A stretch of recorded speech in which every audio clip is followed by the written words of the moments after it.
The word star, Najm, in the Quran, chapter 86, verse 3. An-Najmu Thaqib is accompanied by the adjective Thaqib, which indicates that it burns and consumes itself as it passes through the shadows of the night. It was much later discovered that stars are heavenly bodies producing their own lights like the sun. In the Quran, a different word, 𝘐𝘭𝘪, is used to refer to the planets, which are celestial bodies that reflect light and do not produce their own light like the sun. إِنَّا زَيَّنَّا السَّمَاءَ الدُّنْيَا بِزِينَةٍ الْكَوَاكِبِ. We have adorned the lowest heaven with ornament, the planets. Today, the laws governing the celestial systems are well known. Galaxies are balanced by the position of stars and planets in well-defined orbits, as well as the interplay of gravitational forces produced by their masses and the speed of their movements. But is this not what the Quran describes in terms which have only become comprehensible in modern times? In chapter Al-Anbiya, we find وَهُوَ الَّذِي خَلَقَ اللَّيْلَ وَالنَّهَارَ وَالشَّمْسَ وَالْقَمَرَ كُلٌّ فِي فَلَكٍ يَسْبَحُونَ. God is the one who created the night, the day, the sun and the moon. Each one is traveling in an orbit with its own motion.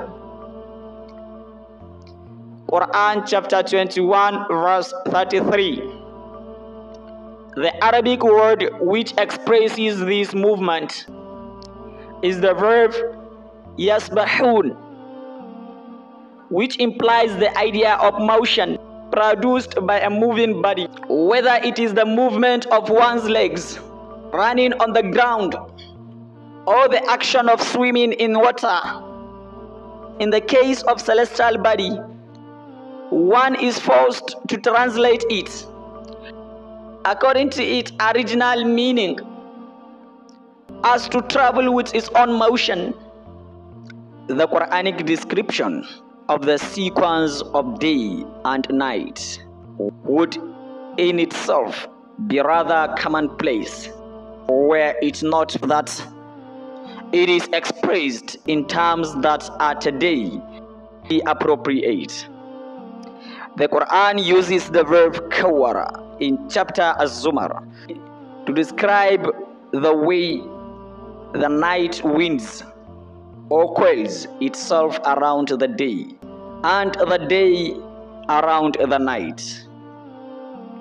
يُكَوِّرُ اللَّيْلَ عَلَى النَّهَارِ وَيُكَوِّرُ النَّهَارَ عَلَى اللَّيْلِ. He calls the night upon the day and the day upon the night. The motion of a settled place of the sun is vividly described in chapter Yasin of the Quran. وَالشَّمْسُ تَجْرِي لِمُسْتَقَرٍّ لَهَا ذَلِكَ تَقْدِيرُ الْعَزِيزِ الْعَلِيمِ. The sun runs its course to a settled place. That is the decree of the Almighty, the All-Knowing. Settled place is the translation of the word mustaqar, which indicates an exact appointed place and time.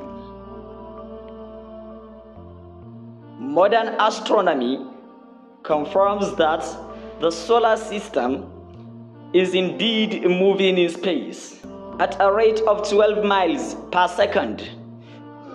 Among the achievements of modern science is the conquest of the space, which has resulted in man's journey to the moon.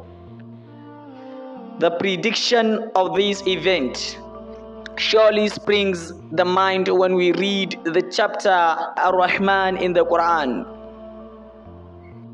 يا معشر الجن والإنس إن استطعتم أن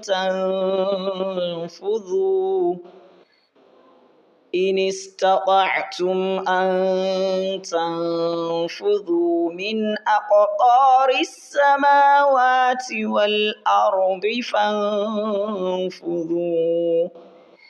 لا تنفذون إلا بسلطان.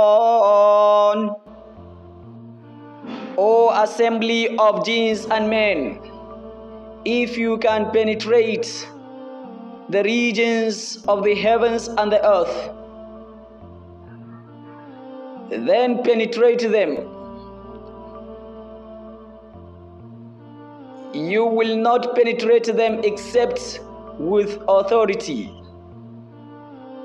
Authority to travel in space can only come from the creator of the laws which govern movement and space.